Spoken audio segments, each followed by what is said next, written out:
Hey guys, what if I tell you that right now you might be losing your vision without any sign, without any warning, and you might not realize this until it is too late? Eye pressure, the most dangerous silent killer of eyesight, destroying millions of people's vision worldwide, and most people might not still check this pressure before permanent blindness sets in. But right in this video, I'm going to expose you to all the hidden dangers associated with increased eye pressure, the warning signs and symptoms, the causes, and how to actually protect your eyes from increased intraocular pressure before it is too late. If you are watching my video for the first time, please kindly subscribe to my channel, like, comment, and share my video. And if you are a returning subscriber, I pray God bless you.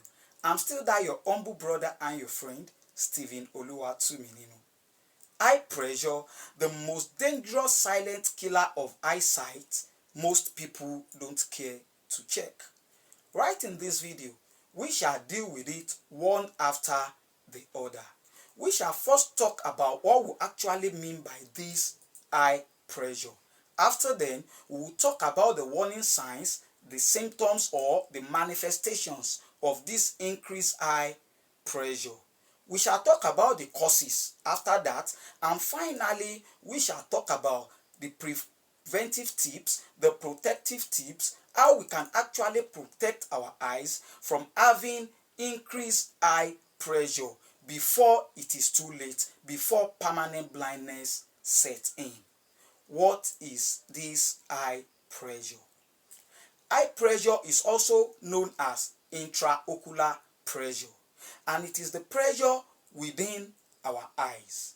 It is constituted by aqueous humor, which can be described as the water in our eyes, and it ranges between 10 to 22 millimeter of mercury. That is, the normal range of intraocular pressure ranges between 10 to 22 millimeter of mercury.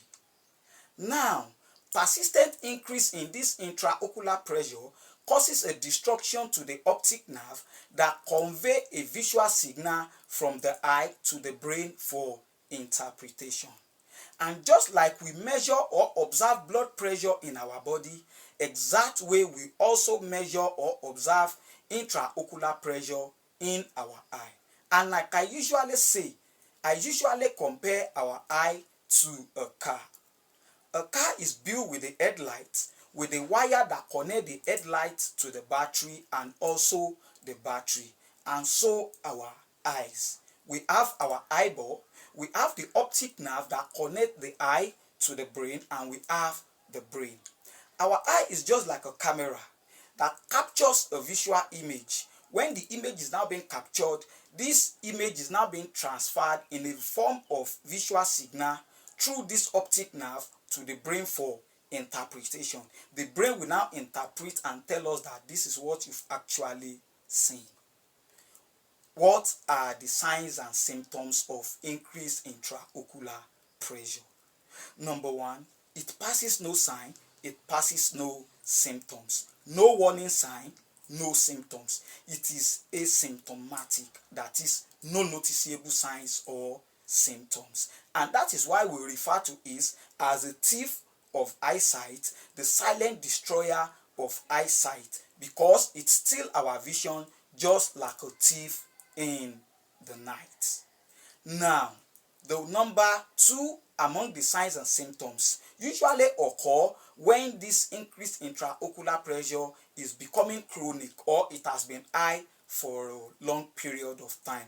And what we usually feel is gradual loss of vision or gradual loss of peripheral vision. Another thing that we feel is that we will not be able to see clearly in a dim light environment.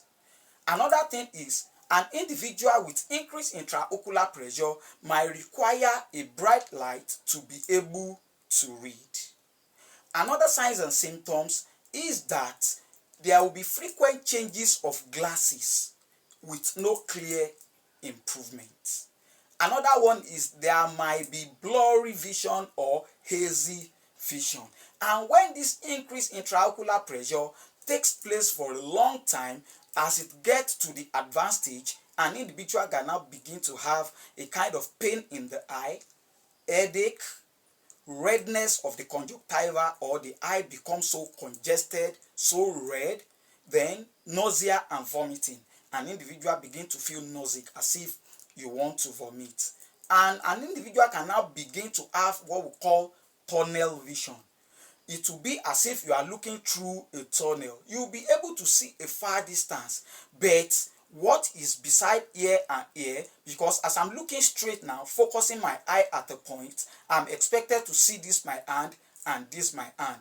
But when there's a gradual loss of vision, an individual might not see this my two hand until when I'm bringing it to the front, because an individual can actually see. And to get to a state that it will become something like this. So if an individual wants to look down, you will have to turn your eye down before you can see your feet. Meanwhile, as you are looking directly, you are expected to see what is right down on the floor. And that is how it continues gradually until finally irreversible and irreparable visual loss or permanent blindness setting.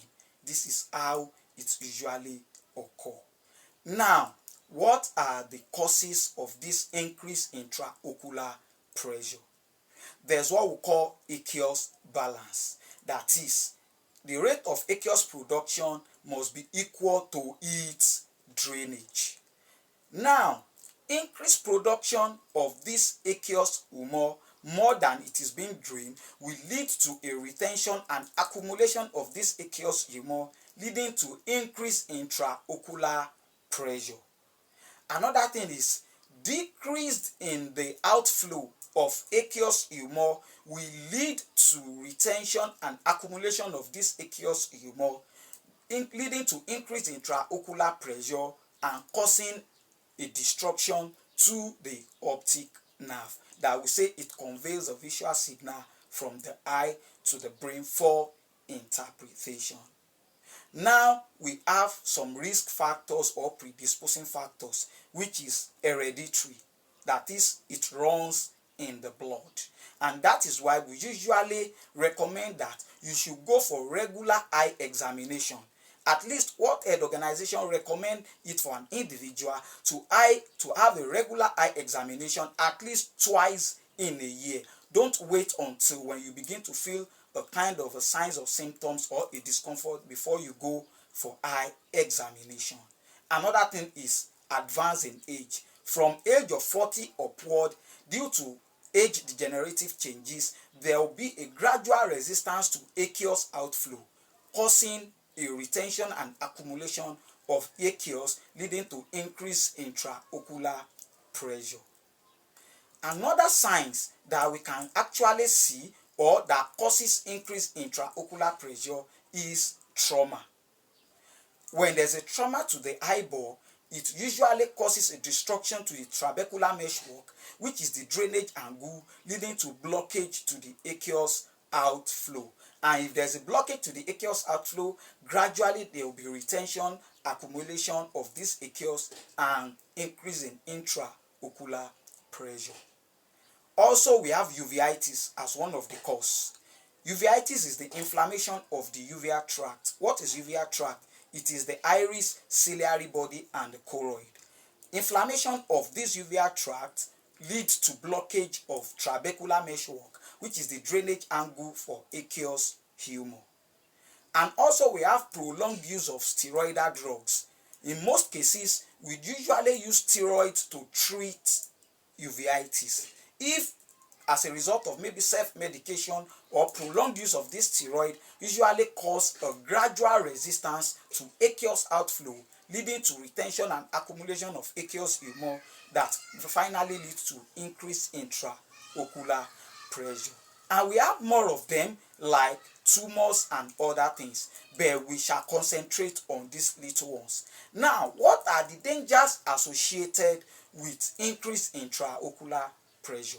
When intraocular pressure is being high for a prolonged period of time, or if it is persistently high, it causes a destruction to this optic nerve, and optic nerve convey information from the eye to the brain for interpretation.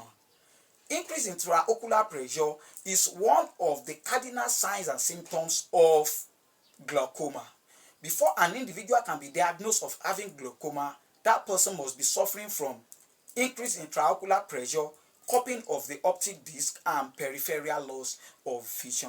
And this peripheral loss of vision occur as a result of this persistent increase in intraocular pressure that causes a destruction to the optic nerve that convey information from the eye to the brain for interpretation, and finally leading to peripheral loss of vision. Now, what are the protective tips, or how can we actually protect ourselves from having increased intraocular pressure? Number one is regular eye examination. And just like I said what organization recommend it for an individual to have eye examination at least twice in a year. Don't wait until when you begin to feel one discomfort in the eye or the other before you go for eye examination. One thing about any illness in the eye is the earlier it is detected, the better the prognosis. If an eye illness can early be detected, it will be treated promptly at the early stage before it is too late. So early detection and prompt treatment is very, very necessary, and it can only be acquired, or it can only be applicable when a regular eye examination it is being done, because this increase in intraocular pressure it is usually being detected during regular eye examination. Another thing is healthy lifestyle. Avoid excessive intake of alcohol, avoid smoking that causes a destruction to the blood vessel that is supplying the optic nerve, thereby preventing blood supply to the optic nerve. Another thing is diet. We need regular intake of diets that are very rich in vitamin A, antioxidants, vitamin C, vitamin E, zinc, magnesium, folate, and all other important nutrients that is required for improved eye function or improved vision. And if you want much of this information, visit Stephen Oluwatuminin on YouTube. You will see different videos there that talk about diet for improved vision or diet for eyesight, how to actually improve your vision with eye exercise, and different forms of video that will be of help to you. Another thing to do to protect our eye from having increase in intraocular pressure is you need to protect your eye from trauma or excessive strain, either from digital devices like phone or screen. And like I said in my past video, we have rule 20-20-20, which tells us that the first 20 minutes, that is, you should keep your eye away from screen, focus at a distant object that is located about 20 feet away for 20 seconds every 20 minutes. This is done to relieve excessive eye strain. Protect your eye from unusual trauma that can cause destruction to the trabecular meshwork, which is the drainage angle that might cause a kind of retention of aqueous humor, leading to increased intraocular pressure. Another one is you are expected to know your family history, because like we said, one of the cause or predisposing factors or risk factors is hereditary, that is, it runs in the blood. And if an individual parent or grandparent is suffering from increased intraocular pressure, it is very, very likely for the children to have it, even the grandchildren. So it is recommended that we should go for regular eye examination. Don't wait until permanent blindness setting. Don't wait until it is too late, when you will get to the eye department and they will tell you that there's nothing that could be done to your eye.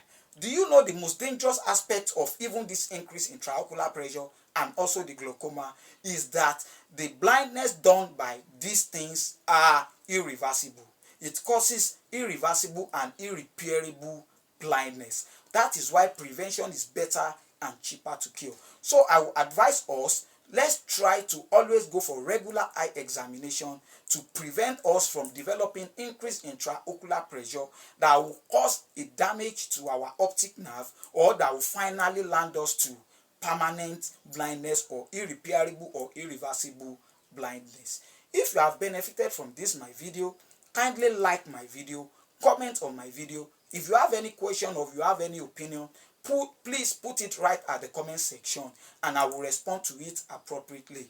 If you have not subscribed to my channel, kindly do so. Subscription is free. Like and comment on my video. Thank you and God